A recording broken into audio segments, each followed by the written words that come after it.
I watched as I aged, reflecting on my military, education, and career experiences. Others of my actions were good, others bad. I realized I wasn't always proud of my behavior. Standing in that field, contemplating this, I saw no boats, motorhomes, houses, or beautiful automobiles. I discovered that how I treated people mattered more than my belongings. Scott Drummond experienced a near-death experience 40 years ago. When I was younger, I wanted to become a millionaire by 32 to retire and enjoy life. My split family taught me independence early on, especially when I was drafted into Vietnam at 18. 3 years in the U.S. Army allowed me to play basketball and baseball, keeping me out of Vietnam. 4 years of college and baseball followed my military, and I met my wife in Germany and married her in 1974. After over 50 years of marriage, we've learned a lot, but my job ambitions led to extended travel, which kept me 3 out of 4 weeks away from family. Since I was making money, I wanted to make it fast. I hurt a few individuals along the way, and I don't like it. It motivated me to advance at the moment. Sometimes you have to step on individuals to advance. I traveled often from 21 to 28 after becoming married. I visited my relatives for Christmas one weekend and had a terrific time. I was selfish at home and decided to go skiing. I spent all day skiing in Park City, Utah, one of my favorite days. Coming down from the ski resort, I noticed my thumb was incorrect. My fingers went up and my thumb hung down to my wrist as I removed my gloves. My EMT acquaintance stated a Band-Aid wouldn't fix it. We went to the hospital, an hour away, after I called my wife. She coordinated my thumb surgery with the surgeon. I definitely recall being on the table going into the surgery room when they wheeled me in. I didn't thank my wife, tell her I loved her, or tell her I loved my 3 kids. I laid on the table in the surgery room after being carried in. I laid on the table while the anesthesiologist was called away for another emergency. The doctor who operated on me told me about a beer block. If you've never heard of one, let me explain. After lifting your arm, they drain the blood and put an air tourniquet on it. It has 2 valves. After the blood drains, they draw it down and tighten both valves. Lidocaine, a local anesthetic, is then injected into your hand. I assumed everything was okay and didn't worry about it. I could hear the doctor but not see him since they covered him with a covering. As they started, the tourniquet pressure hurt my arm. The nurse did as advised by the doctor to loosen the tourniquet top valve. Everything felt good.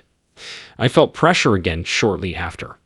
I assumed tightening the first valve and loosening the second would release arm pressure.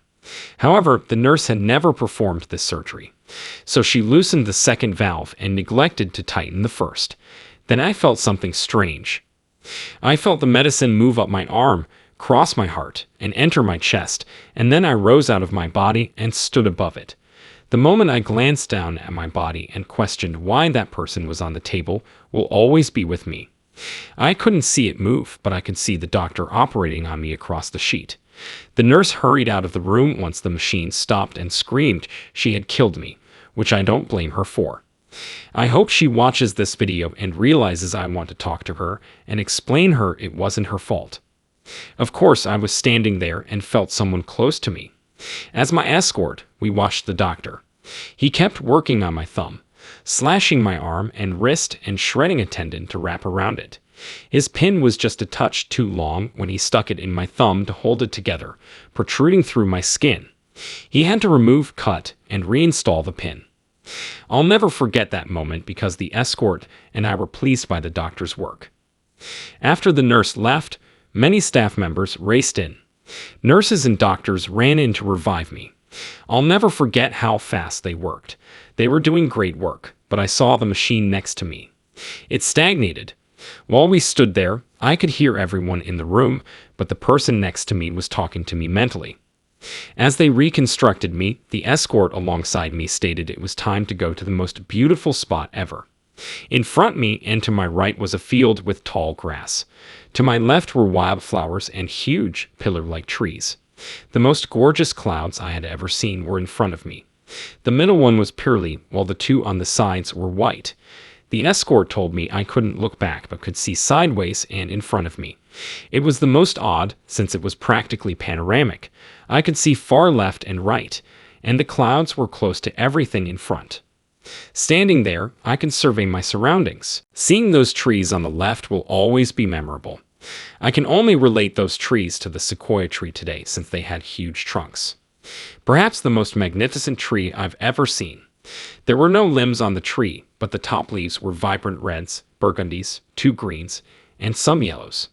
The colors were so dazzling that it's impossible to express because they were so different from what I saw on Earth. I also noticed gold leaves underneath. Then I examined the trunks. Yuck! Tree trunks are dirty.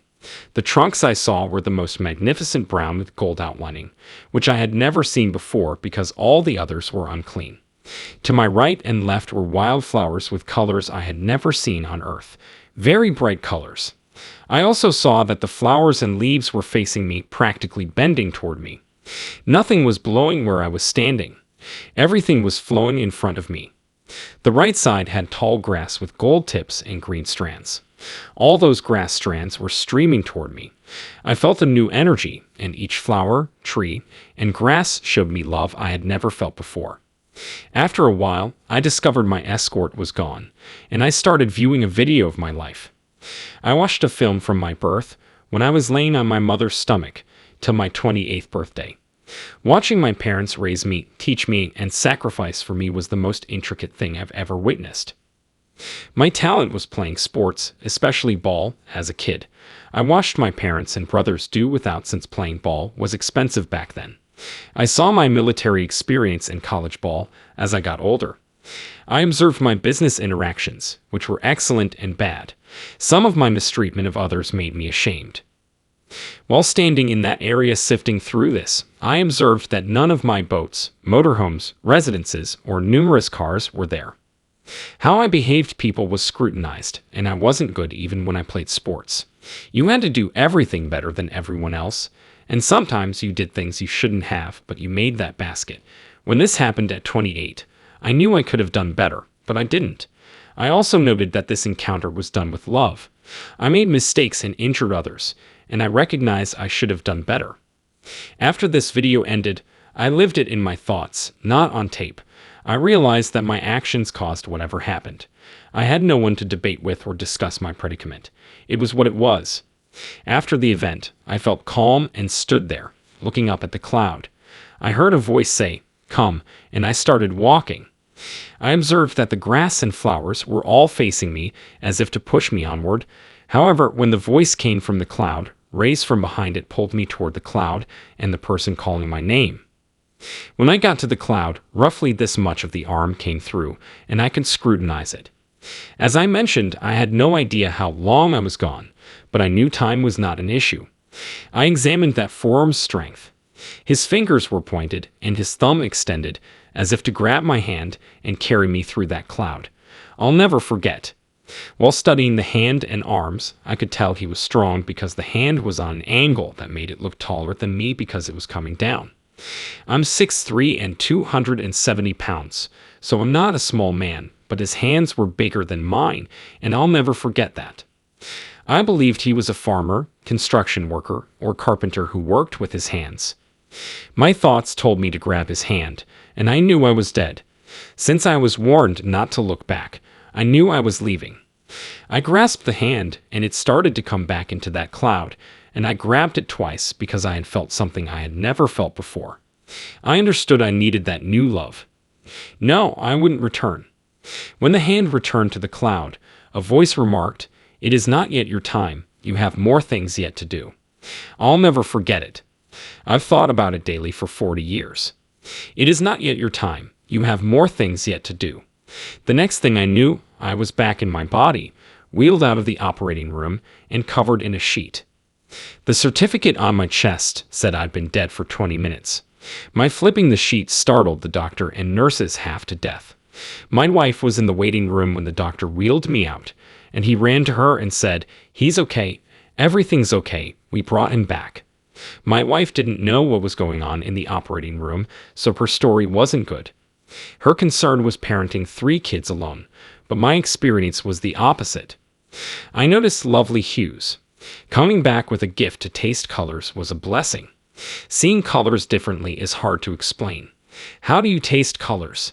but I experienced it and feel lucky to have it. When I returned to my body and was wheeled down the hallway and into a room, I felt complete tranquility for 3 days. I doubt anyone has ever felt complete tranquility. Total tranquility is the most peaceful, loving emotion you'll ever have. The doctor checked on me a few times and asked me why I was all over the table. I told him my body was fighting a war because I didn't want to come back. I did everything I could to stay there because I felt something new. But here I am at 70, still alive. A reporter covering near-death research arrived on the 3rd day, and this was 40 plus years ago. Funny, I ran into him the other day, and he remembered the story. He remembers me telling him I wasn't going to tell my tale since the time was so important to me that I didn't know how to articulate it or tell people what I saw. I stopped sharing about my experience since a few individuals didn't want to hear it. I told my wife a little, but my kids knew little. 3 years ago, a podcaster friend asked me to tell him a tale. I declined. He responded, "Well, I think you might be able to help a few people," and I declined again. He adds, "With COVID-19, there are a lot of people dying, and I think maybe you might be able to give people hope and give them some idea about what death is like." I left him. I returned home and informed my wife my friend wanted to do a podcast about me, which I declined. She said, "Perhaps you should share your story." I went back to our house's back room and said a prayer. I've never fully faced this prayer before, but I see it every day and wanted to carry it to my grave. My prayer was about the one, and I thought, I am the one. Want me to do what? And then I got the story about the 99 and 1, which is a story about Christ talking to a shepherd, and what happens when that one sheep leaves the herd. Well, the shepherd goes after that one, and what does he do when he gets the one? He celebrates and brings him back to the flock, and then they all celebrate together. It was like somebody had slapped me across the face and said, "Did you get that?" And I replied, "Yeah, I got it." So I phoned Wes Lully 3 years ago, and we did a podcast where I told my tale. Before I told him, "Wes, just let me tell my story and let me go away." I didn't think anything more about it. I went in an old beat-up golf shirt. I'd just been golfing. I was sweaty. That tells you how serious I was about doing this first podcast. But here it is 3 years later, and that podcast has almost 23 million views. I never expected in my lifetime to be able to talk to so many people around the world, and what a blessing it has been to me to be able to share with people my story. I am surprised how many people have had experiences just like mine, but they don't talk about it because they don't know how to express it, and to be able to talk to people about it and to find out what their gifts are has just been very humbling. Thank you for this time. I just wanted to let you know that life is precious, and how we treat people that we're around is even more precious. Be good to people.